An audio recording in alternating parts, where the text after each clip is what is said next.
Este podcast é uma gentileza da Pasta Chefe. Almoço aos sábados e domingos para entrega. 43 99172 8933, Londrina, Paraná.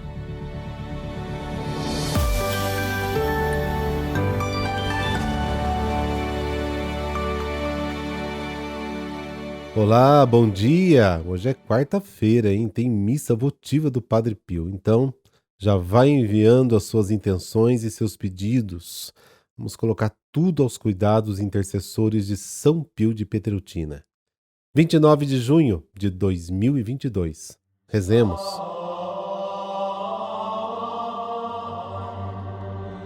Pelo sinal da Santa Cruz, livrai-nos Deus, nosso Senhor, dos nossos inimigos.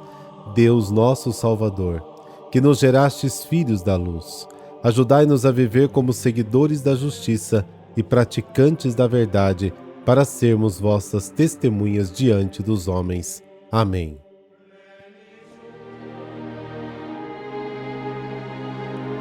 Mateus capítulo 8, versículos de 28 a 34. O Senhor esteja convosco, Ele está no meio de nós. Proclamação do Evangelho de Jesus Cristo segundo Mateus. Glória a vós, Senhor. Naquele tempo, quando Jesus chegou à outra margem do lago, na região dos Gadarenos, vieram ao seu encontro dois homens possuídos pelo demônio, saindo dos túmulos. Eram tão violentos que ninguém podia passar por aquele caminho. Eles então gritaram: "O que tens a ver conosco, Filho de Deus? Tu vieste aqui para nos atormentar antes do tempo?" Ora, a certa distância deles, estava pastando uma grande manada de porcos. Os demônios suplicavam-lhe: "Se nos expulsas, manda-nos para a manada de porcos." Jesus disse: "Ide." Os demônios saíram e foram para os porcos. E logo toda a manada atirou-se monte abaixo para dentro do mar, afogando-se nas águas. Os homens que guardavam os porcos fugiram, indo até a cidade, contaram tudo, inclusive o caso dos possuídos pelo demônio. Então a cidade toda saiu ao encontro de Jesus. Quando viram, pediram-lhe que se retirasse da região deles. Palavra da salvação. Glória a vós, Senhor.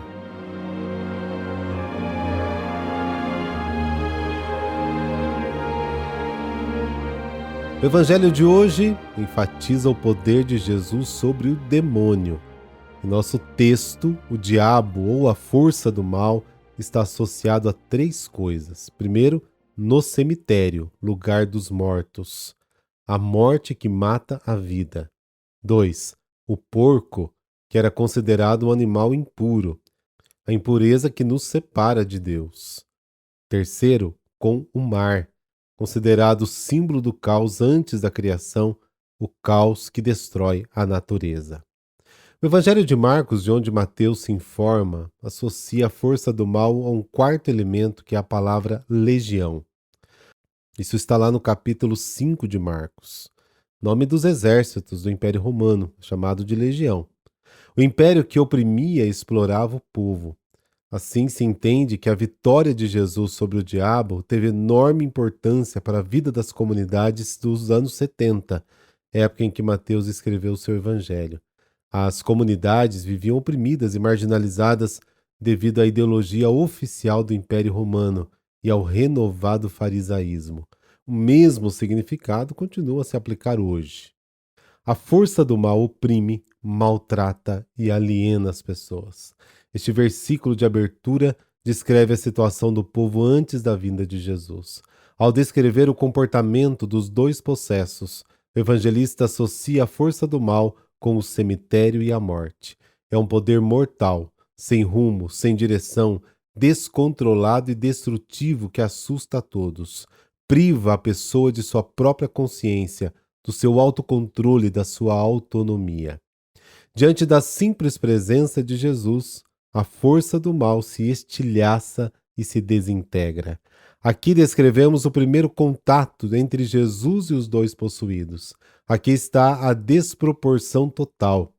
O poder que antes parecia tão forte funde-se, desintegra-se diante de Jesus e gritam: "O que temos em comum contigo, Filho de Deus?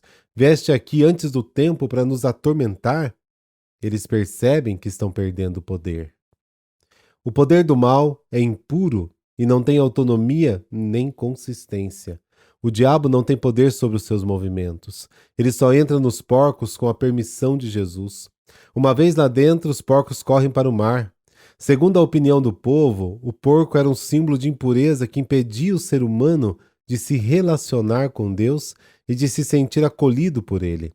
O mar era o símbolo do caos que existia antes da criação e que, segundo a crença da época, continuou a ameaçar a vida. Este episódio dos porcos correndo para o mar é estranho e até difícil de entender, mas a mensagem é muito clara. Diante de Jesus, o poder do mal não tem autonomia, não tem consistência. Repito, quem crê em Jesus já venceu o poder do mal e não deve ter medo.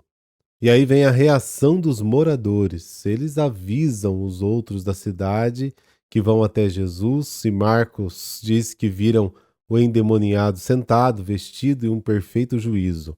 Mas eles ficaram sem os porcos. É por isso que eles pedem a Jesus que vá embora. Para eles, os porcos eram mais importantes do que a pessoa que voltou em si.